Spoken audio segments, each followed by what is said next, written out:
And we are back. So I'm just dropping the car off now to the mechanic again for its second inspection. It's been a couple of weeks since I've done any videos. Had a little bit of a hiccup with the engine. So yeah, that wasn't fun. But yeah, just dropped it off now for its inspection. Everything on the list is done.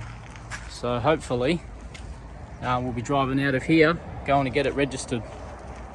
Just gave it a quick wash just before we drove it down. Literally a really quick flick with the hose because it was covered in dust.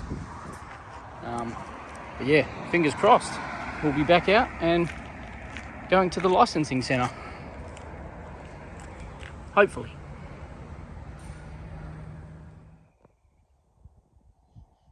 Well, that last clip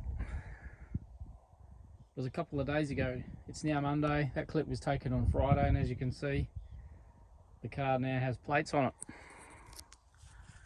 So we took it over on Friday, like I just mentioned, back to the mechanic. Everything on the list was done. But so yeah, it's registered now, which is good. Everything on the list was done. But when I got back there for them to do the second inspection, they must have got it up on the hoist, and they were happy with everything except the power steering hose was leaking. Now I had to put a second-hand power steering hose on it, one off the wreck out the back, because the brand new one that I bought two genuine hoses. I was going to replace both of them. The new ones didn't come with the fitting for the pump, the threaded fitting with the O-ring. So rather than piss fart around, I just used the one off the wreck, and that went on fine. But yeah, I for some reason I must have not got the end on the rack right, and it was just dripping out of where the union is, the threaded union on the rack. So the guy was happy. We only live 2 minutes down the road from the mechanic, so he was awesome. He said, if you can take that home, get it back to me before 4 p.m. this afternoon or 5 p.m. Monday, which is today. He was happy to just cite it and sign it off without a further inspection. So I brought it home and got onto that straight away. It was literally a 15-minute job. All I did was loosen it off. I took the O-ring off it. There was an O-ring on there, and because I bought new hoses, I took the new O-ring off the new hose and replaced the O-ring, and yeah, job done. Didn't take long at all. I did have another hiccup last week and before, actually. As you probably watched one of the previous videos, I lifted the engine out to do the rear main seal. We did that, put the engine back in, no dramas. Left it in the car for a couple of days before I even moved the car in the shed.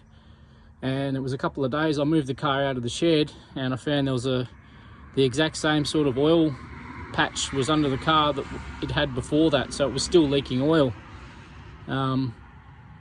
So I got under the car, had a good look, and it looked like it was coming from the exact same spot around the rear main seal. But it turned out that it wasn't the rear main seal that was leaking in the first place. It was actually the sump gasket, the two sump seals. Well, the rear sump seal, they just have a half moon-shaped rubber seal, and that seal had actually failed. So I'd put the engine back in after doing the main seal, and it was still leaking exactly how it was before. So out came the engine again, and I went down and got some Permaseal sump seals and some new silicone, cleaned it all up, the block surface and the sump surface, and yeah, we resealed the sump. So lesson learnt there for sure. It was a bit of a pain having to do it all again. It wasn't a pain as in doing the job, because I don't mind doing that sort of stuff. It gives me, you know, a bit more experience working with these things. But what did happen as well, of course, didn't happen the first time, but the second time, pulling the engine out, I was in a bit of not a hurry, but I just wanted to get it done, and I snapped off the temp sensor in the back of the head, of course, and had to run down and grab one of those. Lucky if you need one of those. Veals, it was $58.40 or something like that at Veals, and they're 100 and something at Repco. So if you snap a temp sensor, give Veals a call. They had one in stock, luckily, so I was able to. It didn't hold me up for too long, so I was able to run down and just grab one. So yeah, that's what happened with the engine. So, but yeah, no big deal.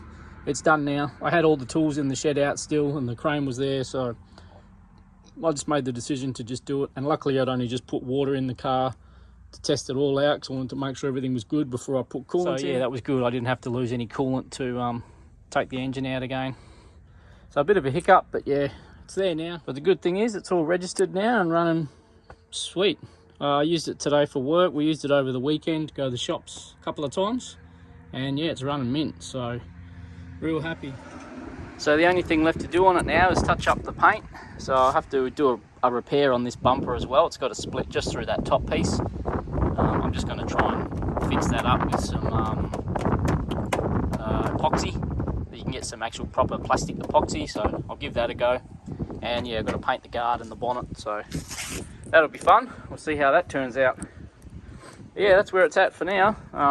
Just going to leave it for now. I'm not going to really worry about getting it fixed in a hurry because I'm going on a little bit of a holiday soon, so just going to put everything on hold with this car. I'll just use it for work for now and give the Chariot a rest, my Fairmont. But yeah, that's where the XR6 is at. It's finally licensed and back on the road.